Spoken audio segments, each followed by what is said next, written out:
guys, welcome back to my channel, or if you're new here, I'm Kiana. Make sure to subscribe, the button is down below. Today is yet another dramatic, just kind of talking video. We're getting all kinds of serious. I'm in my pajamas. I have no makeup on. Well, I usually don't wear much makeup anyways, but I'm in my room. This is not the best lighting ever. It's 9:23 p.m. I'm on the phone with Trayvon. I have the phone muted. I don't even know where to begin. This is gonna be such a rantful, all over the place video, so don't be alarmed. But yeah, if you've watched my channel, then you know that I've had a very rough 2018, I want to say. Yeah, basically 2018 has been rough. The end of 2017 is when it started getting rough, but it just makes it simpler to say that 2018's just been rough. At the end of 2017, literally right around Vlogmas, is when my grandpa, I'm just gonna give a rundown for people that don't know. My grandpa fell and broke his hip. He had broken his hip before, but he broke his other hip. It was crazy, and I was being positive about it because I'm he broke a hip before, he's gone through it. All my family was like that. Even looking back at my first Vlogmas video, I was so confident about it. I'm yeah, it's fine, the situation's great. But then not too long later, we find out that things are not great.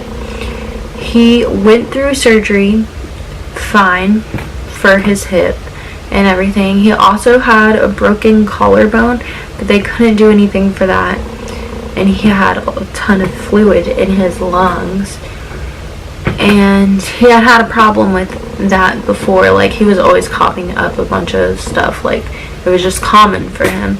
We're it's fine. He's gonna pull through it. But then, the doctor talked to us one day, and he was I don't think he's gonna make it.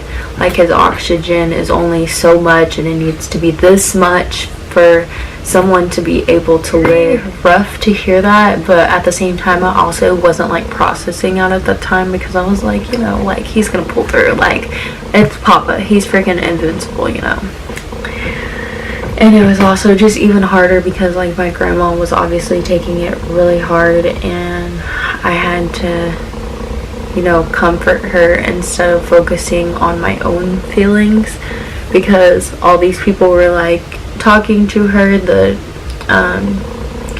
I forgot what it's called, the religious person or whatever that they have at the church, chaplain, whatever, I don't know. Was talking to her, and then the caseworker about doing a DNR and everything. It was a hot mess. All while this was going on, I was still managing to vlog during Vlogmas.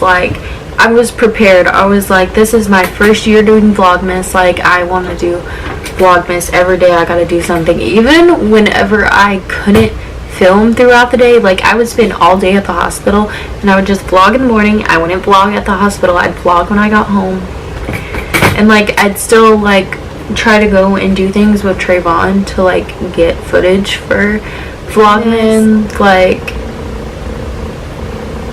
Things got crazy.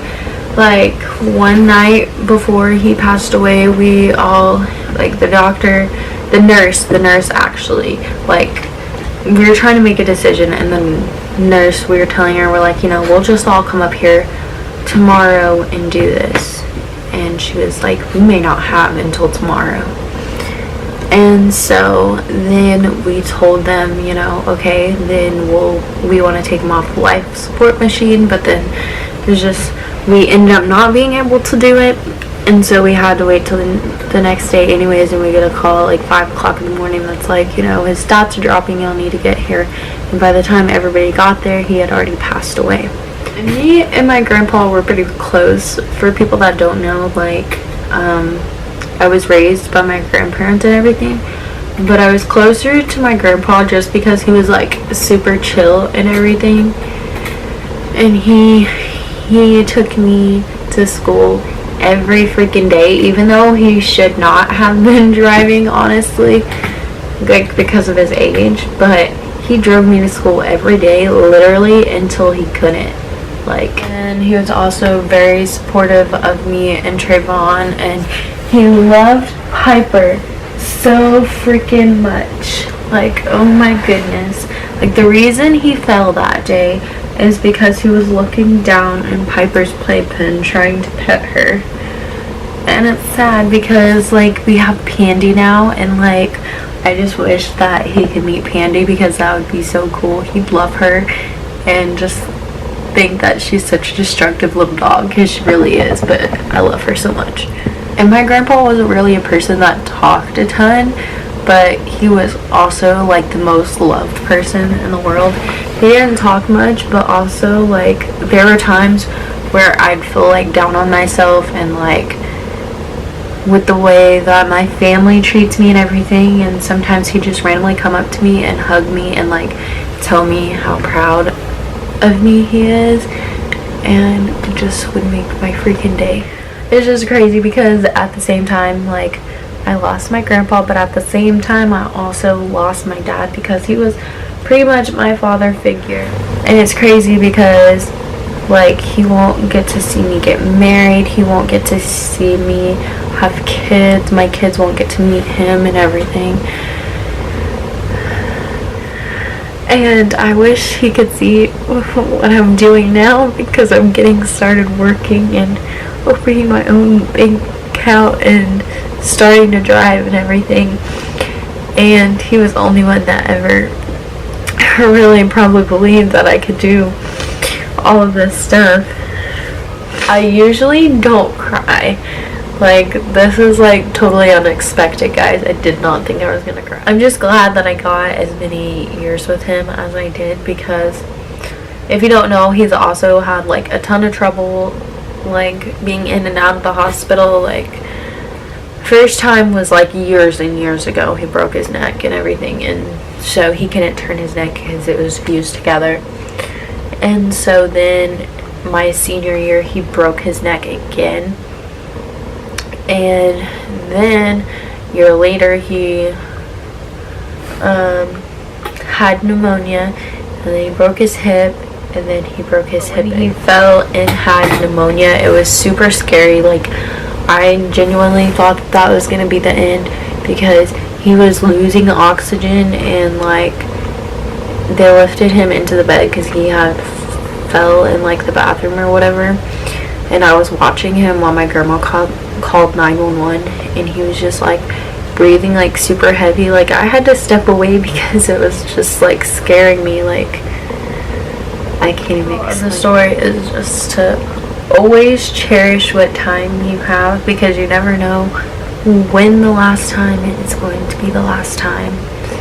Because all this happening and everything, and then my life finally calmed down for a little while, and then my grandma ended up having a stroke, and it was just the most unexpected thing in my life ever. And this video isn't to, like, make anybody sad or, like, to feel sorry for me. It's just genuinely for myself, because I think that I needed that, because I did not think that I was gonna cry. So I felt like I needed that cry. That was a cry that I needed to get out, that I probably had been holding in for a while. So anyways, that's all I have for this video, guys. Make sure to like, comment, and subscribe, and comment down below, and also turn on my post notifications, and I will see you guys in my next video.